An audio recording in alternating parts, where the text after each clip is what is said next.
ملکوال sports complex میں 3 ہفتے گزر جانے کے باوجود بارش کا پانی نہیں نکالا جا سکا۔ جمنیزیم اور جھولوں کے اطراف اور گراؤنڈ میں تاحال پانی جمع ہے۔ 1 ماہ قبل تعمیر کی گئی بیرونی دیوار حالیہ بارشوں میں دوبارہ زمیں بوس ہو گئی۔ مناسب دیکھ بھال نہ ہونے سے کرسیاں اور شیڈ ٹوٹ پھوٹ کا شکار ہیں، جبکہ علاقہ مکینوں نے اعلیٰ حکام سے صورتحال کا نوٹس لے کر اصلاح احوال کا مطالبہ کیا ہے۔ تفصیلات طاہر منیر وڑائچ کی رپورٹ میں۔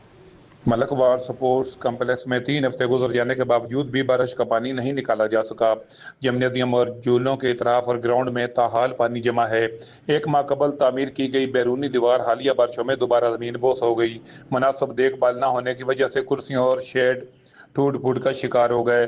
مذکورہ علاقہ میں پانی کی نکاسی کا انتظام نہ ہونے کی وجہ سے اسسٹنٹ کمشنر کی زیر تعمیر رہائش اور پیرا فورس کی زیر تعمیر دفاتر سمیت چک نمبر 8 اور سپورٹس کمپلیکس کی جانب آنے والا رستہ تاحال پانی میں ڈوبا ہوا ہے، جس سے نہ صرف آمد و رفت میں شہریوں بلکہ تفریحی سرگرمیوں کے لیے سپورٹس کمپلیکس آنے والے کھلاڑی بھی انتہائی پریشانی سے دوچار ہیں۔